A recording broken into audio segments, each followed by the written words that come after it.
This program is brought to you by Community Reach Manchester in association with NHS North Manchester Clinical Commissioning Group.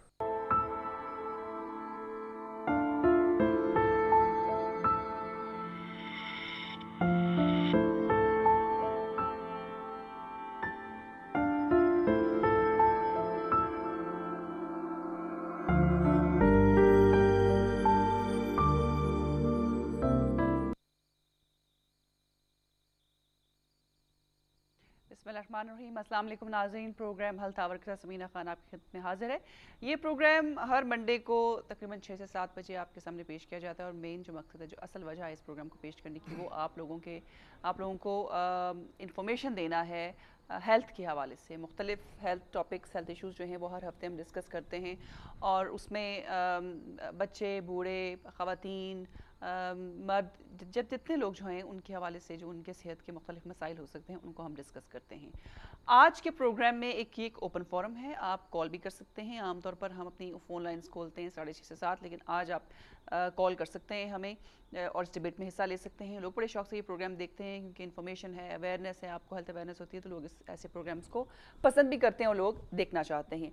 इस programme को आप तक पहुँचाने में community reach जो कि एक वॉलंटरी ऑर्गेनाइजेशन है उनका ताउन हासिल है और उनके साथ साथ NHS north Manchester clinical commissioning group यानी कि CCG जो है वो भी इसमें ताउन करता है इस प्रोग्राम को आप तक पहुंचाने में। आज हमारे साथ जो मेहमान मौजूद हैं उनसे हम पहले प्रोग्राम के पहले हाफ में बात करेंगे कि एक्सीडेंट और इमरजेंसी डिपार्टमेंट A&E किन प्रेशर्स में आजकल काम कर रहा है और ख़ास तौर पर जब लोग छोटे छोटे प्रॉब्लम्स लेकर वहाँ चले जाते हैं तो कितना ज़्यादा प्रेशर उन पर पड़ता है और इसकी वजह से कॉस्ट भी काफ़ी आती है NHS की और उसके साथ साथ बहुत वक्त जो है वो ज़ाया होता है। बहुत सी ऐसी इमरजेंसीज जिनको देखना है जल्दी वो रह जाती हैं और ख़ास तौर पर जो हमारे बच्चे हैं, जैसे लास्ट प्रोग्राम में भी हमने बात की थी और हमारे साथ डॉक्टर प्रकाश कामत मौजूद थे, कंसल्टेंट पेडिट्रिशियन, आज भी हमारे साथ मौजूद हैं। बच्चों के हवाले से हम बात करेंगे अपने सेकंड हाफ में। सबसे पहले मैं तारुफ करा दूँ अपने मेहमानों का। आज मेरे साथ प्रोग्राम में फिर से मौजूद हैं consultant physician doctor Tania Syed, Manchester royal family hospital पे में होती हैं ये। इनको मैं वेलकम कहती हूँ। बहुत शुक्रिया डॉक्टर तानिया, आप तशरीफ़ लाई। और इनके साथ मेरे प्रोग्राम के दूसरे मेहमान लास्ट वीक भी ये हमारे साथ मौजूद थे, doctor Prakash Kamath, FRC PCH, consultant paediatrician and lead clinician for paediatrics at North Manchester General Hospital. इनको भी मैं वेलकम कहती हूँ। डॉक्टर प्रकाश, आपका भी बहुत शुक्रिया। पहले मेरे ख्याल में इससे पहले कि हम गुफ्तगू को आके बढ़ाएं, एक वीडियो है A&E की, वो हम दिखाते हैं अपने नाज़रीन को, आप भी देखिए। और वो जो वीडियो है ऑलमोस्ट एवरी वीक आपको दिखाई जाती है ताकि आप लोग उसको देखकर जो इन्फॉर्मेशन देना चाह रहे हैं आपको, ये जो अवेयरनेस आपको देना चाहते हैं कि कब और किस वक्त A&E को इस्तेमाल करना चाहिए, वो इन्फॉर्मेशन आपको मिले। पहले देखिए वो वीडियो और उसके बाद आपके सामने फिर से हाजिर होते हैं। The Accident and Emergency Department is for major and life-threatening illness and injury, so things have to be pretty bad for you to come here. Hopefully you will never need emergency treatment, but if you do, accident and emergency is for serious things like loss of consciousness, unexpected fits and seizures, severe chest pain, breathing difficulties, uncontrolled bleeding, head injuries and broken bones. The doctors and nurses at A&E are highly trained in emergency medicine and have access to all the right tests, equipment and medicines to treat life-threatening illness and injury. People should attend with serious injuries or illnesses, people that have fallen from a height, people that are experiencing an episode of central chest pain. Patients shouldn't attend if they feel that they've got something that they would be able to access another service with. Somebody who's got a sore throat, all sorts of other simple sort of ailments, they would be able to go and see the GPs or to see a pharmacist for some advice. Toothache, this isn't the place really for you to attend for toothache. If somebody feels that they've got a serious illness or a problem, they should contact 999. If somebody attends and we don't feel that they've got a serious illness or injury, then they would be asked to take a seat and they would anticipate a longer waiting period of time. We take in all sorts of major injuries and illnesses from people, and obviously those people are seen first. Accident and Emergency uses a system called clinical triage, meaning people with more serious conditions will be treated first, and those who don't need to be there will be asked to attend the correct service elsewhere. There are plenty of other services available where you can be seen quickly and conveniently, so think about it and choose the right care.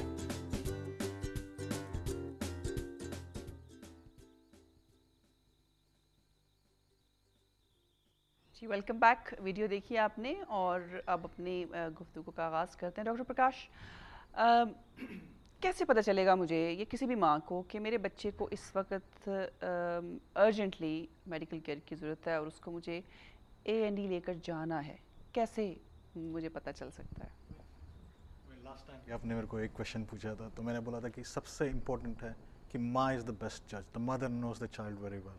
अगर माँ को लगे कि ये बच्चा बहुत ही बीमार है, बिकॉज उन she would have seen the child from the start of the illness and illness improve नहीं हो रहा है, तो दैट्स द टाइम। लेकिन अगर आपने स्पेसिफिकली पूछे कि किस बच्चे को A&E लेके जाना है, तो मेन थिंग इज A&E का मतलब क्या है? Accident and emergency. तो एक्सीडेंट्स, फर्स्ट थिंग इज़ अगर बच्चा गिर जाता है, बच्चे लोग तो रोज़ गिरते हैं, लेकिन कभी कभार बहुत बुरी तरह से गिर जाते हैं और उनका फ्रैक्चर हो जाता है, उनका हड्डियाँ टूट जाती है, वो तो आप प्राइमरी केयर में किसी को ट्रीटमेंट नहीं दे सकते। तो that is a very clear indication कि आपको उसको हॉस्पिटल लेके जाना ही पड़ेगा। उसके बाद जैसे कि आपने वो जो फिल्म में देखा था कि हेड इंजरीज बहुत ही इंपॉर्टेंट होती है और जितना जल्दी उनको ट्रीटमेंट दिया जाता है that is very very good. आपने लेट प्रेजेंट किया तो उसका जो आउटकम बहुत ही बुरा होता है। तो head injuries is another thing wherein children have to be taken to A&E। और तीसरा है, हमें बोलते हैं कि सर्जिकल कंडीशंस, लाइक अगर बच्चे को उल्टी होती है, उल्टी इम्प्रूव नहीं होती है और वो उल्टी जो पीली होती है ग्रीन हो जाती है, हरी हो जाती है, तो तभी वो इंडिकेशन है कि आपको बच्चे को सीधा A&E लेके जाना पड़ेगा। फिर आते हैं, हम बोलते हैं कि मेडिकल कंडीशन, जो ये सब तो सर्जिकल कंडीशंस है, लेकिन rest is called medical condition, जो कि कौन से कंडीशन आपको लेके जाना पड़ेगा। सबसे आपको डरावनी चीज़ होती है कि एक सीरियस इन्फेक्शन जैसे कि मेनिंजाइटिस जैसे, आप हर मामूली आदमी को नहीं पता चलेगा कि मेनिंजाइटिस मेरे बच्चे को है कि नहीं। तो हम लोगों ने उनके लिए स्पेसिफिक क्या बोलता है गाइडेंस दिया है। ये गाइडेंस आपको चूज वेल फोरम में भी मिलेगा कि अगर एक बच्चा 3 महीने के अंदर है और उसका टेम्परेचर कभी भी 38 डिग्रीज के ऊपर गया तो रिस्क ऑफ मेनिंजाइटिस। अच्छा, सॉरी, ये चीज़ क्योंकि मैं आपसे यही पूछना चाह रही थी कि बच्चा जो है छोटी, यानी कि 1 महीने से लेके 3 महीने तक उसकी एज है और उसको बहुत ज़्यादा बुखार हो गया है, मतलब बुखार ऐसा है कि नीचे नहीं आ रहा, तो ये समझ लें कि हो सकता है मेनिंजाइटिस है। The risk is very high because any, अब हम लोग का जो गाइडेंस है, अगर आप चूज वेल वेबसाइट में भी उन लोगों ने इंक्लूड किया है कि हम लोग बोलते हैं रेड साइंस, यानी रेड फ्लैग साइंस, यानी आपको इमीडिएटली बच्चे को A&E लेके जाना पड़ेगा, because this no point going to GP और walk in centre, because this is the indication. Any child, और जो भी बच्चा 3 महीने के अंदर है उसे बुखार नहीं आना चाहिए। और जैसे कि मैंने आपको लास्ट वीक में समझाया था कि यूजुअली हर बच्चे को 6 महीने का प्रोटेक्शन माँ देती है, तो यूजुअली 6 महीने के अंदर बच्चे को कभी भी इतना सीरियस इलनेस नहीं होना चाहिए। तो अगर इलनेस हुआ तो risk of meningitis is very high. So और अगर बच्चे 3 महीने से लेकर 6 महीने तक उसका टेम्परेचर 39 डिग्रीज के ऊपर हो गया तो देन उन सभी बच्चों को हम लोग मेनिंजाइटिस का टेस्ट कर ही देते हैं और उनको ट्रीटमेंट स्टार्ट करते हैं मेनिंजाइटिस का। फिर 2 दिन के बाद हमें पता चलता है कि मेनिंजाइटिस है कि नहीं, तब तक आपको बेसलाइन ट्रीटमेंट देना ही पड़ेगा। तो ये बहुत मैं हमेशा समझाता हूँ कि जो भी पेशेंट है या कम्युनिटी ग्रुप्स को, कि सबसे कम उम्र के बच्चे, छोटे बच्चे, उन पे रिस्क मत लीजिए। उनको अगर बुखार उतर नहीं रहा है और अंडर 3 मंथ्स बुखार फर्स्ट टाइम आया भी है तो आपको उनको फौरन ले जाएं। That's really important. अच्छा, ये प्रोग्राम के दूसरे हिस्से में बात करेंगे कि किस बच्चे को किस एज में लगता है मेनिंजाइटिस का सिलेक्शन। पहले मैं डॉक्टर तानिया से बात करूंगी कि ये जो हम A&E की बात कर रहे हैं, और ये बताइए कि कितना प्रेशर होता है NHS पे या A&E डिपार्टमेंट पे जब लोग छोटे छोटे प्रॉब्लम्स लेकर A&E में जा रहे होते हैं, क्योंकि अब MRI में होती हैं और वहाँ पे जो A&E है वो आपके सामने ही होता है। एक कॉलर है डॉक्टर तानिया, मैं पहले कॉलर से बात कर लूँ। जी हेलो, अस्सलाम वालेकुम। हेलो जी हेलो। जी, मैं समरात बोल रहा हूँ। जी फरमाइए। जी, जब कहना है कि मैं जब भी कुछ मीठा खाता हूँ तो मेरा मन बहुत खट्टा हो जाता है। मीठा खाता हूँ तो मन खट्टा हो जाता है? जरा ज़िया साहब इनसे अच्छे तरीके से सवाल पूछ लें इनका, क्योंकि मेरी समझ से बाहर है ये सवाल। जी डॉक्टर तानिया। जी देखिए, जहाँ अभी तो आप लोगों ने न्यूज़ में और सब में सुना होगा कि A&E की ऑल ओवर द कंट्री काफ़ी बुरी हालत है, बहुत ज़्यादा लोग आ रहे हैं और बहुत अनवेल लोग बहुत ज़्यादा आ रहे हैं।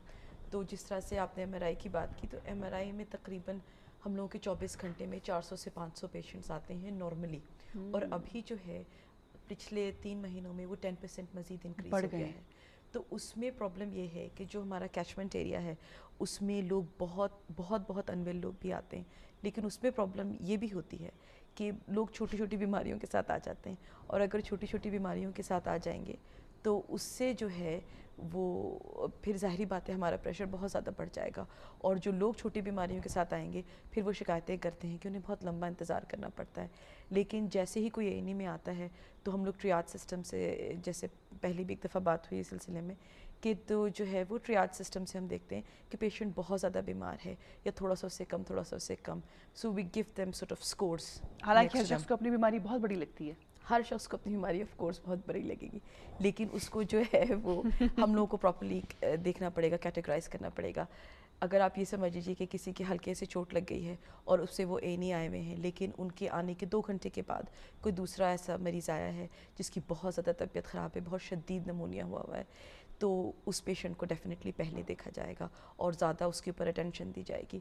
तो उससे फिर ये होगा कि जो लोग छोटी बीमारियों के साथ आए हैं उन्हें बहुत लंबा इंतज़ार करना पड़ेगा, जो कि अननेसेसरी होगा, क्योंकि बहुत सा मतलब मेजॉरिटी, मेरे ख्याल से तकरीबन 99% लोग जो कि बहुत ही छोटी बीमारियों के साथ आते हैं उन्हें फ़ौरन देख के 15 मिनट के अंदर अंदर फिर उन्हें घर भेज दिया जाता है कि ना उन्हें प्रॉपर ब्लड टेस्ट की ज़रूरत होती है ना कुछ इस तरीके से। तो प्रेशर बहुत ज़्यादा है और मसला ये है कि हम लोग सब A&E के यूज़र्स हैं। अगर आप ये समझिए कि हम लोग ही अगर अपनी छोटी छोटी बीमारियों के साथ चले जाएंगे, अगर खुदा न खास्ता आपके ही घर के किसी अफराद को किसी बड़ी बीमारी के साथ जाना पड़ेगा A&E, तो फिर ये भी हो सकता है कि A&E के कॉरिडोर्स तक जाम हों और हम नहीं देख सकें। MRI में हमारे पास रिसर्च के 4 बेड्स हैं जो कि सबसे सीरियस एरिया जिसको डील करता है, 4 पेशेंट से ज़्यादा वहाँ नहीं होने चाहिए। And it has happened and it is happening all the time कि वो 4 की जगह 6 ट्रॉली, और एक दफ़ा मैं ऑन कॉल थी 8 ट्रॉलीज़ थी। तो यू कैन इमेजिन, और वो सारे पेशेंट्स बहुत सीरियस ट्रॉमा और ये सारे थे, और अस्पताल की बाहर तक लाइन लगी हुई थी, और उसके अंदर मेजॉरिटी बहुत अनवेल लोग थे, लेकिन बहुत सारे लोग जो कि अनफॉर्चुनेटली बहुत ज़्यादा शोर भी मचा रहे थे, वो वही लोग थे जिनको इतनी बहुत ज़्यादा बीमारी नहीं थी, जो कि नेक्स्ट डे अपने GP के पास जा सकते थे या उसी दिन सुबह में बिल्कुल GP को फ़ोन करके उसी दिन की अपॉइंटमेंट ले सकते थे। हल्का फुल्का नज़ला ज़ुकाम बुखार तो आजकल चल रहा है और वो हर एक को होगा, तो उसके लिए जो है वो आप डेफिनेटली फार्मेसी से भी जाके आप, I think this pharmacist joining us a bit later on as well, तो फिर वो हमें बता सकते हैं कि और कौन कौन सी चीज़ें अवेलेबल हैं। तो प्रेशर हम लोगों के ऊपर बहुत है क्योंकि बेड स्पेसेस बिल्कुल फुल हैं और हर अस्पताल जो है वो -10 -15 बेड्स पर चल रहा है, and it is extremely difficult. मतलब आप टारगेट्स और ये सब चीज़ों की बात रहने दीजिए, लेकिन जो लोग हैं, मतलब patient safety is a problem, क्योंकि A&E में बेतहाशा लोग हैं। हाँ, ये बड़ा इंपॉर्टेंट पॉइंट है कि सेफ्टी का भी मसला होता है। और अभी आपने बताया कि पिछले 3 महीने में 10% इंक्रीज़ हो गया है, हालांकि अभी सर्दी भी नहीं पड़ी अभी तो इस साल। अभी तक जनवरी का मिड आ गया है और वो सर्दी भी नहीं पड़ी जो अक्सर यहाँ पड़ती है, और आगे I am not expecting anything कि शायद पड़े ज़्यादा और, लेकिन यू नेवर नो, आजकल तो अनप्रेडिक्टेबल वेदर हो गया है। अभी सर्दी भी इतनी नहीं पड़ी है। जी बिल्कुल, आप सही कह रही हैं। और जो है वो प्रिडिक्शंस तो बहुत हैं कि बिल्कुल वो आर्टिक वेदर और ये वो, अल्लाह करे प्रिडिक्शन सारी गलत हो, लेकिन अगर उतनी ज़्यादा सर्दी पड़ जाएगी तो एम्बुलेंस सर्विसेज बिल्कुल स्ट्रेच हो जाती हैं, क्योंकि फिर लोग घर छोड़ना ही नहीं चाहते हैं, खुद से आना नहीं चाहते हैं, तो एम्बुलेंसेज जाके उनको लेकर आएँ। हल्की सी बीमारी के साथ भी लोग एम्बुलेंस को कॉल कर देंगे जाके लेकर आएँ। और फिर जो है वो अनफॉर्चुनेटली जो लोग अकेले रहते हैं, जो लोग ज़ईफ़ हैं, उनको बीमारियाँ बहुत जल्दी बहुत ज़्यादा हो सकती हैं, तो फिर उन सारे लोगों से, और फिर अनफॉर्चुनेटली जब बहुत ज़्यादा बीमार लोग अस्पताल में आते हैं तो उनको अस्पताल से जाने में भी बहुत टाइम लगता है, तो फिर वो बेड स्पेस तो बिल्कुल लिमिटेड है, and then we are in a problem. अच्छा डॉक्टर तानिया, आपका पेशेंट जो आता होगा वो आपसे जाता नहीं होगा? आपकी आवाज़ इतनी प्यारी है कि मेरा दिल कर रहा है कि आप बोलती रहे, मैं सुनती रहूँ, तभी तो A&E से पेशेंट नहीं जाते। अच्छा, एक तो ये रीज़न है। इसके बाद डॉक्टर तानिया को MRI से कहीं और ट्रांसफ़र कर दें हमें। अच्छा, अब आप दोनों से मेरा क्वेश्चन, आई डोंट नो कि कौन मुझे इसका सही आंसर दे सकता है कि ये जो अननेसेसरी बर्डन पड़ता है जब A&E पे, कितना खर्चा आता है NHS का इस बर्डन पे? खर्चा तो देखिए बहुत है, मतलब एस्टिमेट्स हैं और हर पेशेंट डिफरेंट खर्चा अपने साथ लेकर आता है। अगर जो है वो पेशेंट को 1 घंटे में देख लिया गया और कोई बहुत सारे ब्लड टेस्ट किस्म का हिसाब किताब नहीं हुआ, फिर भी तकरीबन अराउंड 100 to 150 पाउंड्स पर पर्सन का वहाँ पे NHS के ऊपर बर्डन है। और अगर कोई पेशेंट बहुत अनवेल करके आएगा और फिर intensive care unit and the rest of it, तो वो फिर अपने साथ और बेतहाशा खर्चे लेकर आएगा with the drugs, with the expertise given, ये सारी चीज़ें। उसके अलावा ये कि तकरीबन जो है वो, I think it's an estimate कि सिर्फ जो है वो इट इज़ इन मिलियंस कि आपका जो सिर्फ नॉर्थ वेस्ट में जो अननेसेसरी A&E अटेंडेंसेस के ऊपर जो NHS का पैसा लग रहा है वो that is in millions. I think about 21 million the estimate is. So I think मतलब you know people like you and me we don't sort of actually deal कि हम लोग के NHS में कितना पैसा लग रहा है, क्या हो रहा है, लेकिन ये सारे पैसे घूम फिर के हमारे ऊपर ही खर्च होंगे. क्योंकि अगर वो सारे पैसे इमरजेंसी सर्विसेज में लगेंगे तो फिर जिन लोगों को लॉन्ग टर्म केयर की ज़रूरत है, जिन लोगों को कैंसर ट्रीटमेंट चाहिए, कैंसर ड्रग्स बहुत एक्सपेंसिव होती हैं, कीमोथेरेपी की ड्रग्स और बाकी सारी चीज़ें, तो फिर बजट वहाँ से कटेगा क्योंकि फिनिट रिसोर्सेज हैं and we all have to contribute to use it effectively. तो जैसे बात चल रही है कि जी ऑलमोस्ट NHS प्राइवेट हो गया, बस प्राइवेट होने वाला है, बस अमेरिकन कंपनी को दे दिया, डील होगी. अगर ऐसा हो गया तो क्या बनेगा लोगों का? कैसे पूरी करेंगे अपनी मेडिकल जो एक्सपेंसेस हैं फिर? ये बहुत मसले की कहानी है. बहुत दफ़ा लोग ये भी कहते हैं कि जो लोग भी A&E अटेंड कर रहे हैं और अननेसेसरी अटेंड कर रहे हैं दे शुड बी चार्ज्ड. और मतलब ज़्यादातर ये होता है कि लोग बहुत गुस्से में ये बात कहते हैं कि ऐसा कुछ होना चाहिए. लेकिन आई थिंक जैसे प्रेशर्स चल रहे हैं, मेरा अपना ज़ाती ख्याल है कि ऐसा होने में बहुत वक्त नहीं लगेगा. लेकिन जो है वो पूरी कोशिश रहेगी कि ये टाइम ना लगे. लेकिन बहुत सारे लोग आई थिंक अभी किसी ने कहा था अबाउट 1-1.5 हफ्ता पहले कि जो लोग अल्कोहल रिलेटेड प्रॉब्लम से एडमिट होते हैं unnecessarily making a lot of chaos in A&E, तो उन लोग सबको चार्ज करना चाहिए. अच्छा, उनको ज़रूर करना चाहिए क्योंकि अगर कभी आपको जाने का किसी वक्त मौका मिलता स्पेशली वीकेंड पे तो ड्रंकन लोग जो इनको कोई होश नहीं है और अपना बाल तुड़वा के आ गए हैं, सिर फड़वा के आ गए हैं, क्योंकि कुछ लिमिट्स पर इसमें भी होनी चाहिए ना.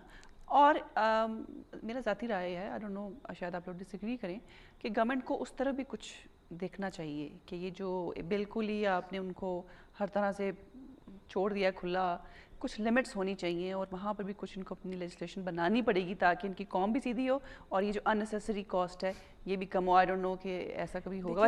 वैसे लोग बात कर रहे हैं इस पे. हाँ, देखिए मसला ये है कि दीज आर पर्सनल चॉइसेस, तो वो पर्सनल चॉइसेस को गवर्नमेंट एक हद तक लिमिट कर सकती है. लेकिन अपने खर्चे पे तो नहीं उनको पर्सनल चॉइस करने देगी. ऑफ कोर्स ये तो है. लेकिन अब वही मसला है कि अगर वो हाथ तुड़वा कर आ गए तो उनका हाथ तो देखना ही पड़ेगा.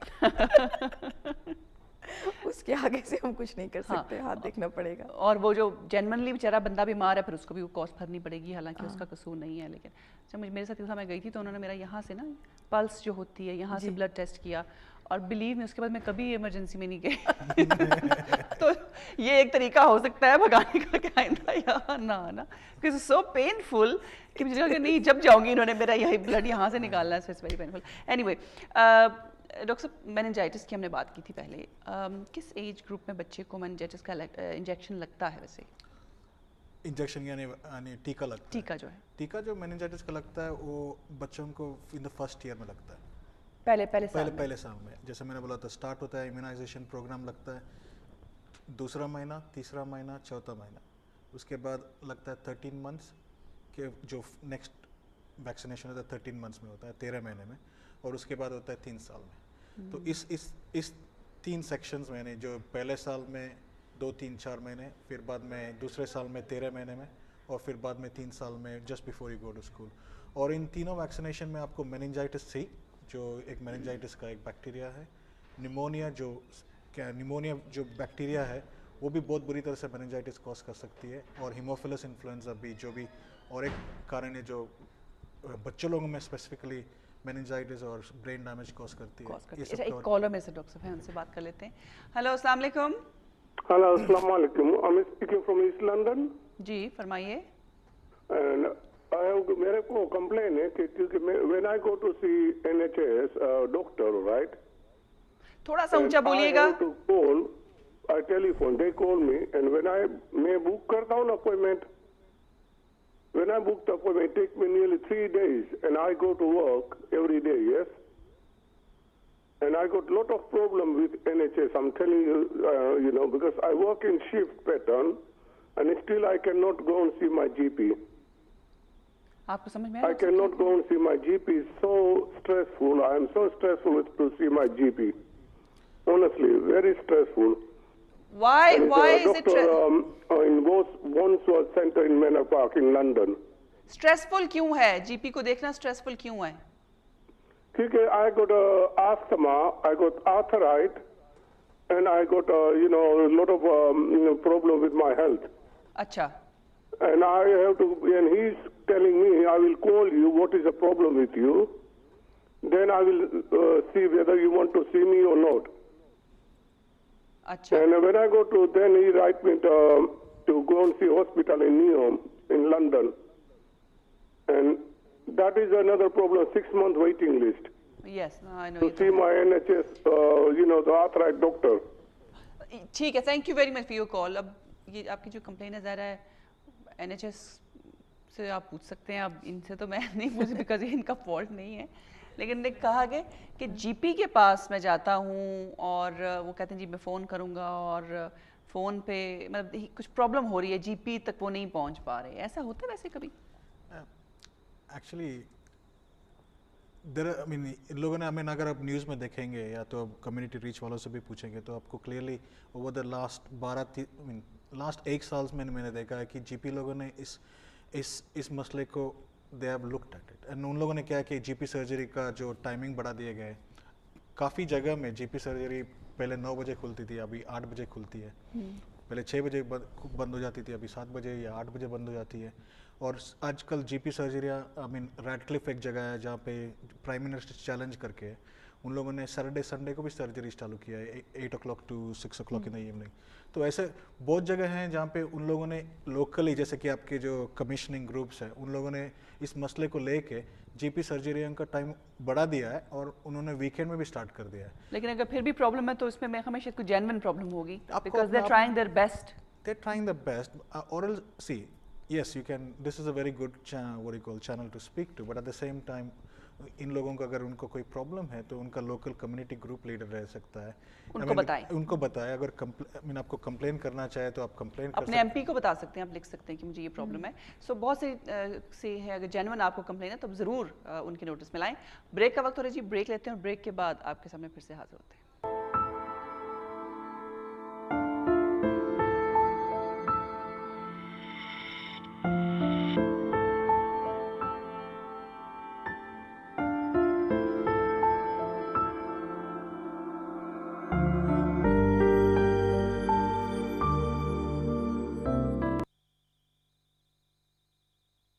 This program is brought to you by Community Reach Manchester in association with NHS North Manchester Clinical Commissioning Group.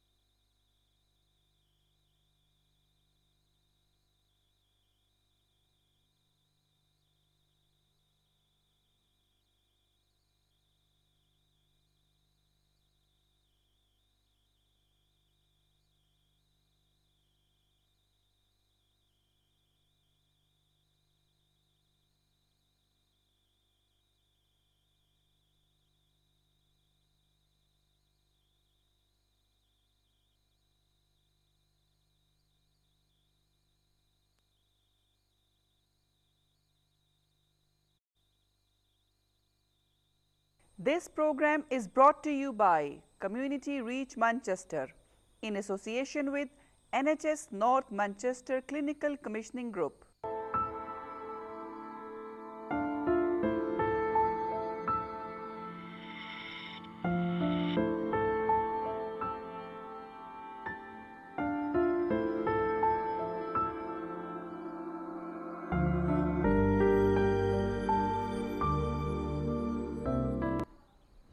Welcome back after break. Programme के शुरू में मैंने आपको बताया था कि आज एक ओपन डिबेट है, आप कॉल कर सकते हैं। स्पेशली बच्चों के हवाले से अगर आप कोई सवाल करना चाहें तो डॉक्टर प्रकाश आज हमारे साथ मौजूद हैं, आप उनसे बात कर सकते हैं। सवाल बच्चों के हवाले से प्रॉब्लम्स बहुत से मसाइल होते हैं बच्चों के, कि माएँ जो हैं वो अक्सर छोटी छोटी बातों में परेशान हो जाती हैं। तो आज आपके पास मौका है, प्रोग्राम है, डॉक्टर साहब भी बैठे हैं, आप इनसे सवाल कर सकते हैं। और हम बात करते थे प्रोग्राम के पहले हिस्से में A&E उसके बाद एक्सीडेंट और इमरजेंसी का कब और किन हालात में इस्तेमाल करना चाहिए। अगर हम बहुत अपने छोटे छोटे मसाइल लेके वहाँ चले जाएंगे तो ओवरबर्डन हो जाते हैं वो लोग, वेटिंग टाइम जो है वो बहुत ज़्यादा हो जाता है, और जो रियल इमरजेंसीज हैं उनको डील करना NHS स्टाफ के लिए ज़रा मुश्किल हो जाता है। सो उसके हवाले से हम आपको हर हफ्ते अवेयरनेस भी देते हैं। तो आज के प्रोग्राम में आप अगर इस हवाले से सवाल करना चाहें, आपका कोई मसला है तो प्लीज़ ज़रूर बताइएगा। अच्छा डॉक्टर साहब, ऑब्वियसली आजकल बच्चों को फ्लू, फिर बहुत से बच्चे ऐसे हैं बेचारे जो एजमेटिक हैं, और सर्दियां हैं, थोड़ा सा वो मसाइल उनके जो हैं ज़रा ज़्यादा गंभीर हो जाते हैं, और सबको माओ को पता है कि बच्चों को गर्म रखना है, बच्चे जो हैं वो अच्छे से जाएं, लेकिन वो स्कूल जाते हैं तो उनकी ये मंतक है जी कि नहीं आप इम्यून करें इन बच्चों को, उन्होंने रग्बी भी खेलनी है और उन्हें फुटबॉल भी खिलाना है और उन्हें बारिश है तो बच्चों को भी बाहर लेके जाना है। क्या करे फिर माँ जब उसको पता है यहाँ से तो मैं गर्म करके भेज रही हूँ, स्कूल में जाके उन्होंने उसको बारिश में खड़ा कर देना है। कुछ नहीं कर सकते ना हम लोग। बच्चे लोग तो एक आप इम्यूनाइज कर सकते हैं, एक है फ्लू वैक्सीन आप दे सकते हैं, लेकिन फ्लू वैक्सीन में इस बार अगर देखा जाए कि फ्लू वैक्सीन देने के बावजूद इस बार पहली बार अराउंड 30 इयर्स के बाद इतना बुरे फ्लू है। इसलिए A&E में जो प्रेशर्स है, या हम लोगों को जो A&E में बच्चों को प्रेशर था, तो सब फ्लू के कारण है। तो फ्लू से तो आप कोशिश उतना ही कर सकते हैं जितना आप कर सकते हैं, लेकिन बच्चे लोग तो एक दूसरे को तो स्प्रेड करते ही रहेंगे। तो वायरस की तरफ तो आप कुछ नहीं कर सकते, you will keep on spreading. लेकिन ये बात ठीक है, अगर बच्चा इम्यून हो जाए, उसकी इम्यूनिटी आ जाए तो फिर बेहतर हो जाती है। यानी स्कूल वालों की अप्रोच ये ठीक है कि बच्चे को इम्यून होना चाहिए, इम्यूनिटी गर्मी सबका जो इम्यूनिटी जो पहले ईयर में जो इन्फेक्शन होती है, फ्लू को छोड़िए आप, फ्लू का जो वायरस है वो अपने आप को बदलता रहता है। तो अगर आप एवरी साल का जो फ्लू है वो डिफरेंट फ्लू रहता है, तो इस कारण आप फ्लू से तो बच नहीं सकते जब तक कि आप फ्लू वैक्सीन लगाएं। लेकिन फ्लू वैक्सीन हर किसी को नहीं दिया जाता, सिर्फ चिल्ड्रन विद क्रॉनिक इलनेसेस, अगर आस्थमा हो, या तो आप बॉर्न प्रेमेच्योर हो, या तो आपको क्रोन्स डिजीज़ या क्रॉनिक इलनेस जैसे डायबिटीज़, यानी बच्चों को भी डायबिटीज़ होती है, उन लोगों को हम फ्लू वैक्सीन देते हैं, बिकॉज उनका अगर फ्लू लग जाए तो उनको बहुत ही बुरा इफेक्ट होता है। लेकिन नॉर्मल बच्चे लोगों को उनमें ताकत रहती है कि वो फ्लू को फाइट कर सके, और होनी चाहिए। लेकिन अक्सर लोग ये फैशन में है, फार्मेसी में जाके फ्लू जैब लगवा दिया, तो ये नहीं होना चाहिए, दिस शुड बी डिसकंटिन्यूड। क्योंकि अक्सर मेरी कुछ फ्रेंड्स हैं, सर्दी आ रही कोई बात नहीं, हमने तो बच्चे को फ्लू जैब लगवा दिया है। So sometimes sound nonsense कि ये क्या है? वो पर्सनल चॉइस रहती है। लेकिन जैसे कि हमें हर डॉक्टर को या हर नर्स को, हर हॉस्पिटल वर्कर को फ्लू जैब लगाया जाता है विंटर के आने से पहले ही। हम लोग को फ्लू, बिकॉज हम लोग हाई रिस्क रहते हैं, बिकॉज हम लोग हैंड वॉशिंग करते हैं, क्लीन रखते हैं, लेकिन फिर भी चांस चांस नहीं रह सकते, बिकॉज अगर हम स्प्रेड करेंगे तो अपने फैमिली को स्प्रेड करेंगे, तो फिर बाद में बच्चे लोग अपने स्कूल में जाएंगे, स्कूल में स्प्रेड करेंगे, तो वैसे पूरे कम्युनिटी में जाएंगे। अच्छा, ये बात अच्छी बताई। वैसे मेरे बेटे को खुदा ना खासा कभी फ्लू है, मैं पूछूं कि डॉक्टर का बेटा तो नहीं पढ़ता क्लास में। ये आज डॉक्टर साहब ने मेरी नॉलेज में ज़रा इजाफा किया। अहमद है जर्मनी से। जी अस्सलाम वालेकुम। अस्सलाम वालेकुम। अपना डॉक्टर साहब को सलाम और समीना आपको भी। मैं क्योंकि लंदन 2-3 दफ़ा साल में हमें आना पड़ता है और आते हैं रहते हैं अजीज, तो एक तो फ्लू का जो है ये तो ज़ाती तजर्बा हमने किया है यहाँ पे रहकर, क्योंकि 30 साल हो गए। शहद और जिंजर का जो पानी हम वजन मिक्स कर लें बच्चों को छोटी चम्मच। अच्छा सॉरी अहमद साहब, आई हैव टू, मुझे आपको ये रोकना पड़ेगा यहाँ। हम इस किस्म का टोटका नहीं दे सकते, क्योंकि वो हमें पता है कि घर में तो हम बड़े देसी नुस्खे आजमाते हैं, और आप किसी हद तक ठीक भी कह रहे होंगे, लेकिन on air I can not promote this, क्योंकि हमें ये कहना पड़ता है कि अगर आपको कोई प्रॉब्लम है, बीमारी है, you have to see your GP। और अक्सर मैं प्रोग्राम में बात करती हूँ जी Ofcom rules. So this is one of Ofcom rule कि हम अपने लोगों को टोटके नहीं दे सकते, क्योंकि उसकी कोई गुंजाइश नहीं है मेडिकल फील्ड में। बच्चा बीमार है, नज़ला, खांसी, जुकाम, बुखार, तो जाए और अपने डॉक्टर को दिखाएं। किसी बड़े शख्स को बीमारी है तो भी जाए डॉक्टर को दिखाएं। सो इस पे हम बात नहीं कर सकते। बहरहाल आपका बहुत शुक्रिया कि मतलब आपने कॉल की प्रोग्राम में, क्योंकि अब आप तो नहीं अपने पेशेंट को कहने जाओ जी शहद और जिंजर पी लो, आपने तो कहना है ये लो पैरासिटामोल, ये कैलपोल, गो एंड। जैसे कि आपने पहली बार भी क्वेश्चन किया था कि कितना लगता है ट्रीटमेंट के लिए। अगर देखा जाए कि हम लोगों ने लास्ट एपिसोड में भी यही डिस्कस किया, अगर पेशेंट एक मामूली सा बीमारी लेके A&E में जाएगा तो A&E का minimum fair is depending on investigations आप कितना करें, 75 to 125। वही पेशेंट को अगर GP देखेंगे तो उनको मिलेगा 25 पाउंड्स। वो फार्मासिस्ट के पास जाएंगे, पैरासीटामोल का बोतल आती है 3 रुपये में, तो 3 पाउंड्स में अंदर आप ट्रीटमेंट कर सकते हैं। लेकिन डिपेंड होता है, और उनको इन लोग A&E में वेट करवा देंगे 5-6 घंटा, बोलेंगे मामूली सी बीमारी में लेके आए। अगर A&E में डबल प्रेशर हो गया उनका, अगर 4 रिससिटेशन बेड्स को 8 कर दिए, स्टाफ तो वही रहेगा ना, वही रहेगा। वो इमरजेंसी में कोई नहीं आएगा। और और NHS बड़ी चालाक है, मैंने ये देखा है कि कालपोल जो है प्रिस्क्रिप्शन पे नहीं मिलती बच्चों के लिए। नहीं मिलती है, हम देते अच्छा, हैं, हम देते हैं, लेकिन उन but that's इन पेशेंट्स को देते हैं, सिर्फ इन पेशेंट्स को देते हैं। और देते हैं कि हम देखिए हर कोई यही वर्क करता है, बिकॉज जैसे कि बोला कि NHS में फाइनाइट रिसोर्सेस नहीं रहते, एक लिमिटेड बजट रहता है, उसके अंदर हमको सिर्फ सब कुछ देखभाल करना चाहिए।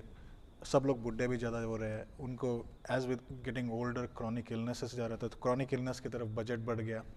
उधर आप देखेंगे कैंसर ट्रीटमेंट, हर कैंसर को ट्रीटमेंट है, और ऑलमोस्ट क्रॉनिक इलनेस, तो उसका खर्चा भी तो इसी बजट में आना चाहिए ना। ये इस मुल्क में सबसे बड़ी नेमत अगर है हमारे पास तो वो ये NHS है। Yeah, I think NHS is the greatest. I mean, आपको कोई भी इतना free at the point of first contact, यानी कोई भी फ्री नहीं देगा। अगर अमेरिका में जाएंगे पहले पूछेंगे कि ट्रीटमेंट देंगे इमरजेंसी केयर, फिर बाद में आपको क्रेडिट कार्ड से इंश्योरेंस से निकालेंगे वो लोग। यहाँ पे तो कोई पूछेगा नहीं ना आपको क्रेडिट कार्ड या।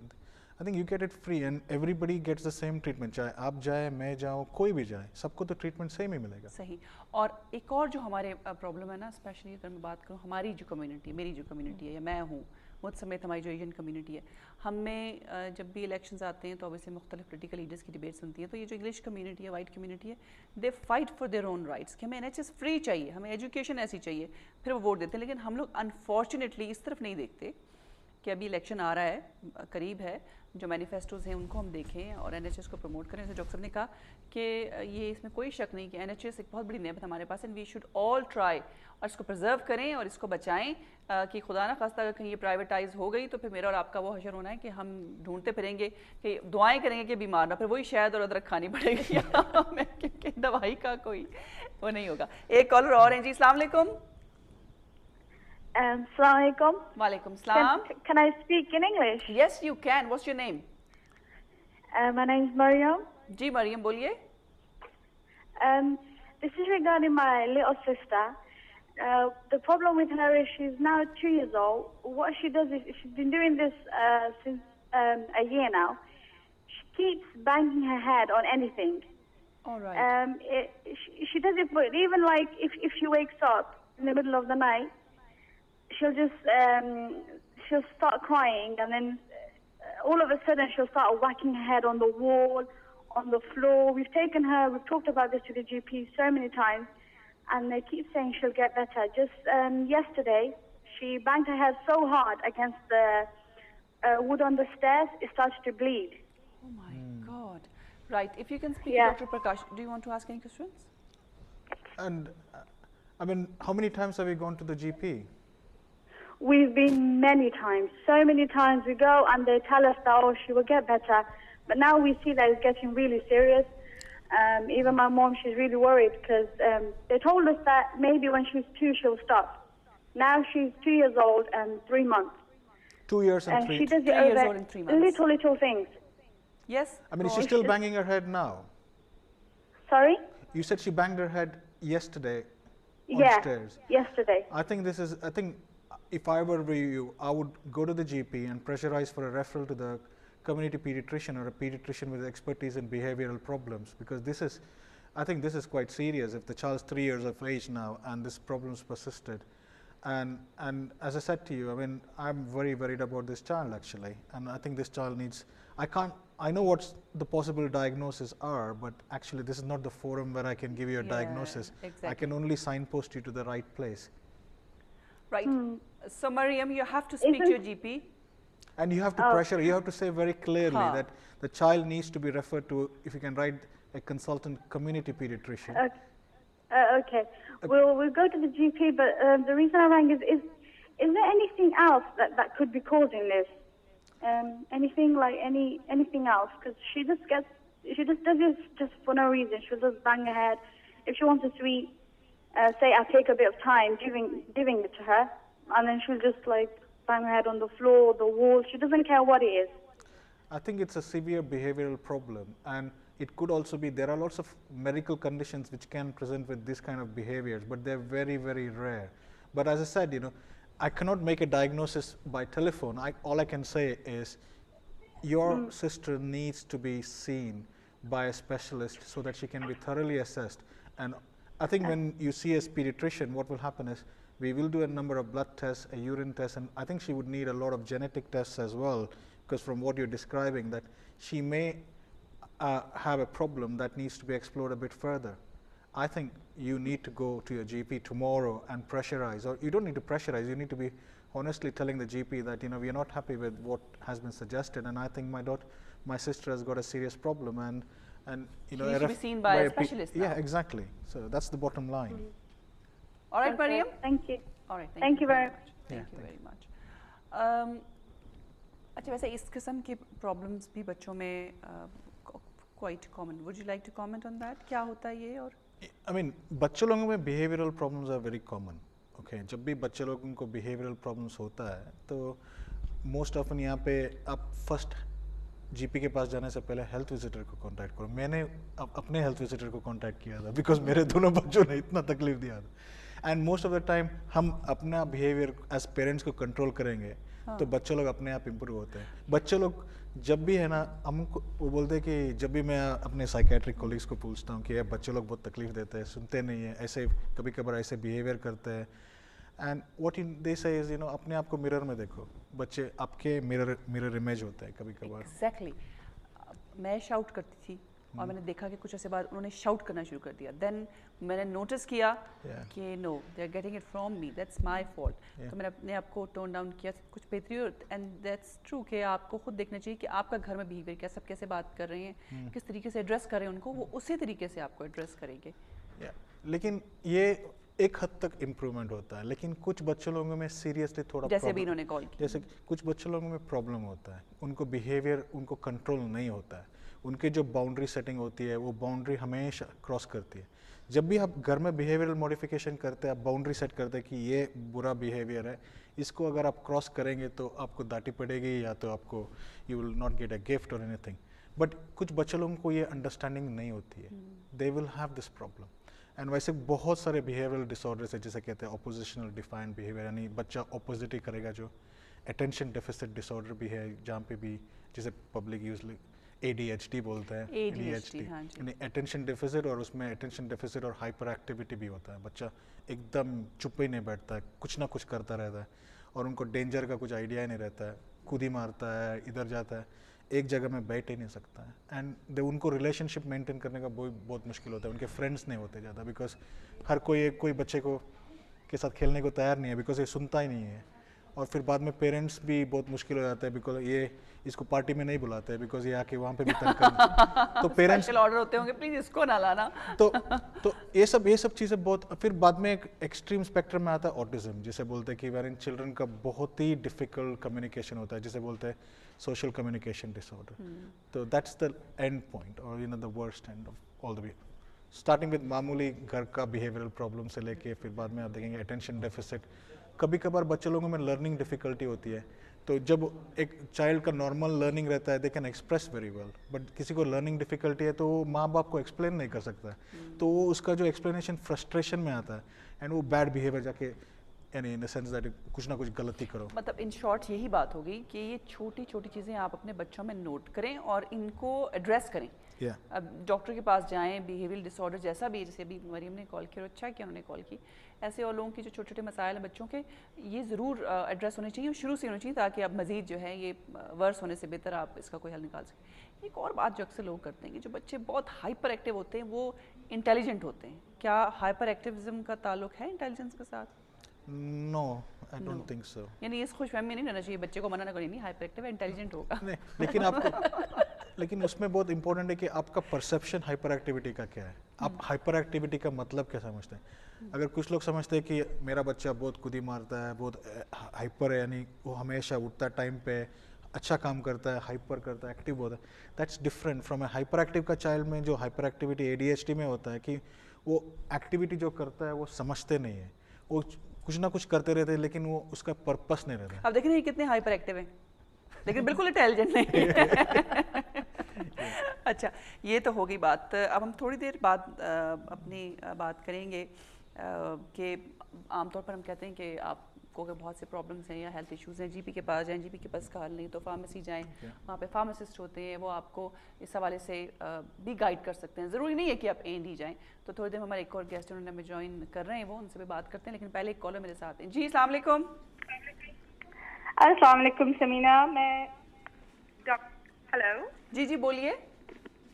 मैं डॉक्टर सोबिया काशिफ बात कर रही हूँ। I am a GP in Manchester. जी डॉक्टर सोबिया, कैसी हैं आप? कैसी हैं आप? मैंने कहा कैसी हैं आप? हाँ बिल्कुल, मैं आपका प्रोग्राम देख रही हूँ और बहुत अच्छे गेस्ट भी आए हैं। वो जो आपके प्रीवियस 2 कॉलर्स थे जिनको काफ़ी दुश्वारी हो रही थी जीपी के पास, उन्हीं के हवाले से मैंने सोचा मैं बात करूँ जी। जैसे वो 2-year-old बिहेवियर प्रॉब्लम के बारे में बता रही थी, तो वो उमूमन ये होता है कि they wait for the very last minute. अब वो प्रॉब्ली आज उन्होंने शो पे बात की है, तो वो कल सुबह फ़ोन करके कहेंगी इमरजेंसी अपॉइंटमेंट है, उनको इमरजेंसी प्रॉब्ली 5 मिनट्स की अपॉइंटमेंट दी जाएगी, जिसमें एक्यूट केसेस डील करते हैं। तो जो भी ऐसा मसला हो जिसमें बहुत ही सिवियर कंडीशन हो या बहुत ही प्रोलॉन्ग कोई बात हो रही हो, तो ज़रूर उनको चाहिए कि they should plan a day. आप जीपी से अपॉइंटमेंट लें, ज़रूरी नहीं है उसी दिन देखा जाए, मगर ये कि आप आगे का दे दें।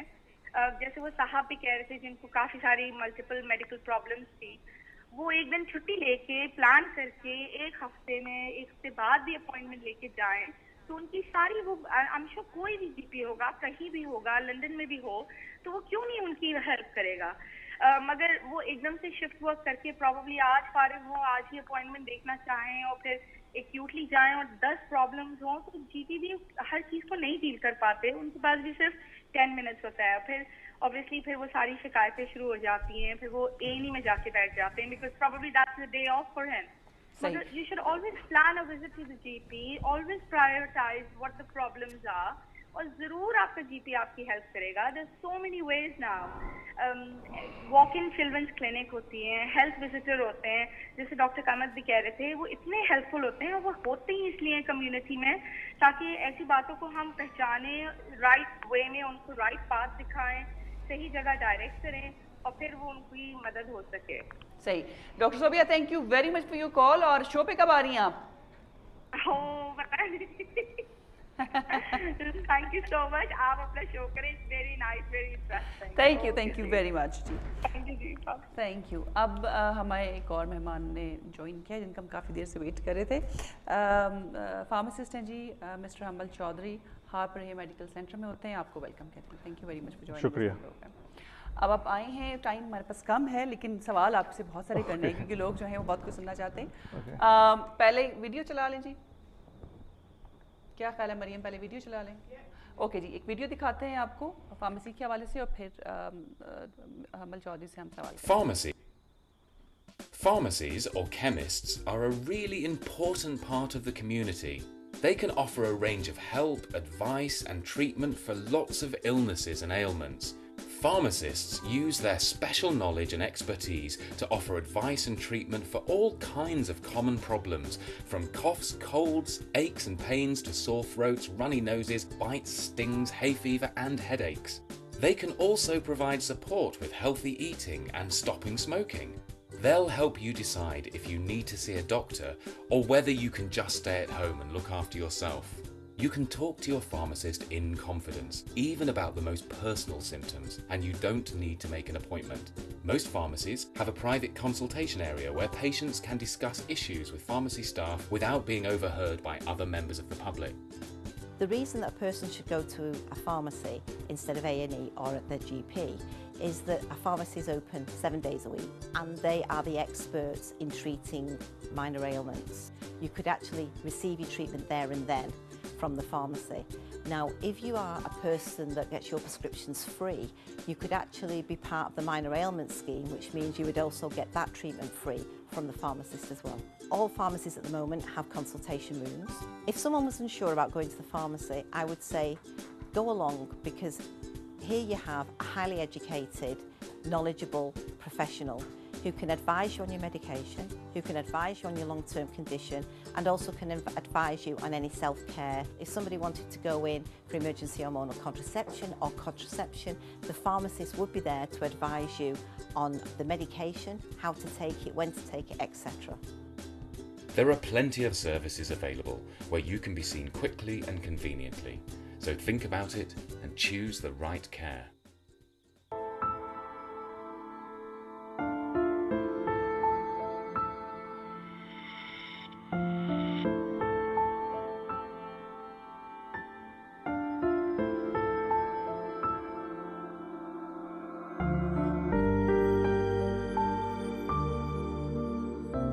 This program is brought to you by Community Reach Manchester in association with NHS North Manchester Clinical Commissioning Group.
This program is brought to you by Community Reach Manchester in association with NHS North Manchester Clinical Commissioning Group.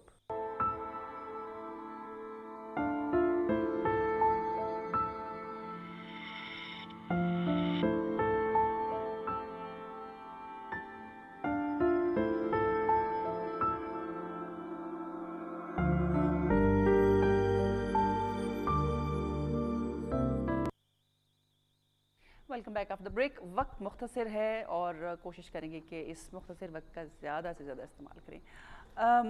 हम चौधरी साहब से पूछूंगी मैं कि अगर मैं prescription लेके आती हूँ फार्मासिस्ट के पास और कि भी मुझे कैसे पता चलेगा, या अगर मैं कह रही हूँ कि आपको कि मेरी मेडिकेशन फ्री है, फॉर एग्जांपल अगर मुझे एलर्जी की मेडिसिन नहीं मिली लेकिन फ्री है, कैसे पता चलेगा आपको कि ये फ्री है? प्रिस्क्रिप्शन के पीछे आपको कैटेगरीज होती हैं।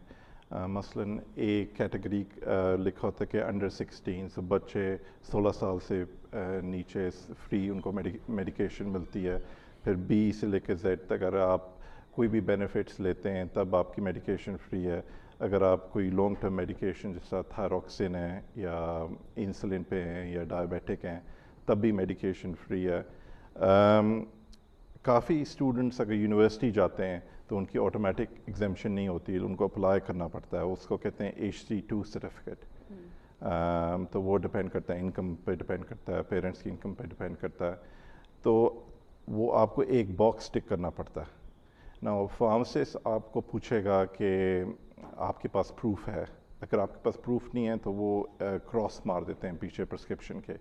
इसका मतलब ये है कि आपको दवाई फिर भी मिल जाती है, लेकिन जब प्रिस्क्रिप्शन NHS को जाती है वो डबल चेक करते हैं कि आप वाकई एग्जाम्प्ट हैं या नहीं। और अगर कोई शख्स गलत बयानी करता है तो उसको गलत बयानी करता है तो वो रेगुलरली चेक करते हैं, तो फिर आपको फ़ाइन आ जाता है पोस्ट के ज़रिए उस शख्स को। हाँ, फाइन क्या होगा? वही अमाउंट वही अमाउंट, लेकिन आपको कोर्ट भी लेके जा सकते हैं, डिपेंड कि आपने कितनी देर किया है, कितनी दवाइयाँ आपको फ्री मिली हैं। हाँ, आपको चांस देते हैं पे कर दें, लेकिन अगर आप ना करें तो आपको कोर्ट भी लेके जा सकते हैं। राइट। अच्छा, अब फ्लू जैब्स की हम पहले बात हुई थी फ्लू जैब्स की, तो क्या फार्मेसी में जाके फ्लू जैब्स लगवा सकते हैं लोग? फार्मेसी में जाके आप लगवा सकते हैं। दो टाइप की सर्विस होती है।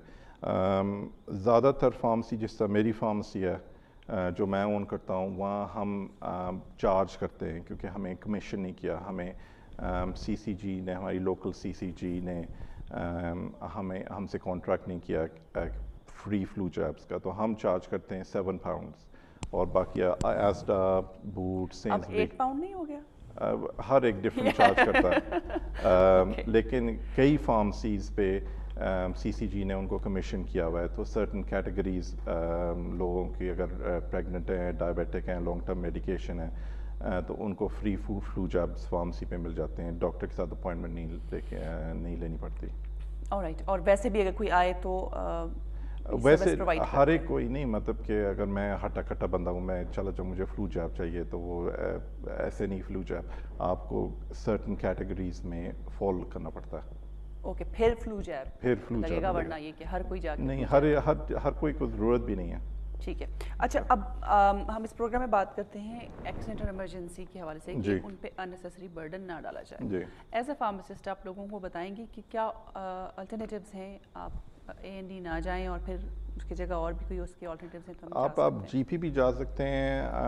आप फर्स्टली आपको फार्मेसी जाना चाहिए। फार्मेसी आपको ना सिर्फ फार्मासिस्ट उधर मिलेगा, लेकिन जो एक लाइक अ ट्रियाज सर्विस है, अगर आपके साथ कोई वाकई आपको कोई ख़तरनाक सिम्टम है, अगर कोई सांस नहीं आ रहा, कोई परसिस्टेंट हाई टेम्परेचर है, कहीं ब्लीडिंग है, इस तरह, तो फार्मासिस्ट आपको बता देगा कि आप कहाँ जाएं, या GP के पास जाएं, इतना वेट कर सकते हैं, या A&E सीधा चले जाएं। तो ये एक एडवांटेज है कि फार्मेसी आप जा सकते हैं। अच्छा, आजकल के इस मौसम में आप लोगों को क्या एडवाइस करेंगे कि अपना कैसे ख्याल रखें, क्या करें ताकि उनको ना फार्मेसी जाने की ज़रूरत पड़े और ना GP के पास जाने की ज़रूरत पड़े? वो फार्मेसी तो जाए, मैं कहता हूँ ज़्यादा आए आप, लेकिन ये आप बाहर जब जाते हैं, रैप अप करें, कोई कपड़े ठीक पहने, इतनी सर्दी में निकले ना, अगर कोई ज़ुकाम वगैरह हो, उसके लिए एंटीबायोटिक्स का कोई फ़ायदा नहीं, बल्कि लॉन्ग टर्म नुकसान पड़ता है, तो कोई ज़रूरत नहीं कि डॉक्टर के पास जाएं, एंटीबायोटिक ले लें, पैरासीटामोल ले लें, hot drink, honey and lemon घर पे कुछ बना लें, क्योंकि वायरस का कोई इलाज नहीं, वायरस 1 वीक लगेगा, टाइम लेके जाता है। हाँ, या अपना टाइम लेके तो वायरस जो है वो जाएगा, दवाइयों से नहीं जाएगा। राइट। अच्छा, अब कुछ लोग हमारी मुस्लिम कम्युनिटी में बात करूँ तो जब वो हज और उम्रा पे जाते हैं, मेनिंजाइटिस इंजेक्शन उनको चाहिए, वो सर्टिफिकेट चाहिए, तो क्या उसके लिए भी किसी भी फार्मेसी में जा सकते हैं? उसके लिए भी या GP के पास जाना पड़ता है? उसके लिए आप GP के पास जा सकते हैं।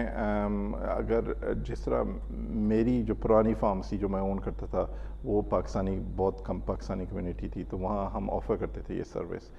इस फार्मेसी में हमें इतने लोग नहीं आते, तो हम यह सर्विस नहीं ऑफ़र करते।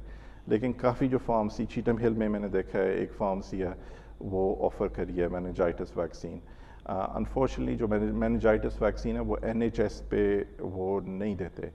वो उनका पॉइंट ऑफ व्यू ये है कि अगर आप अफोर्ड कर सकते हैं इतने पैसे हज जाने के लिए, तो आप 150 पाउंड का इंजेक्शन लगवा लें। 150 पाउंड का नहीं, 40 पाउंड का, पहले था 20 पाउंड का। नहीं जी, 150 का इंजेक्शन लगता है अगर आप GP के अलावा जाएं।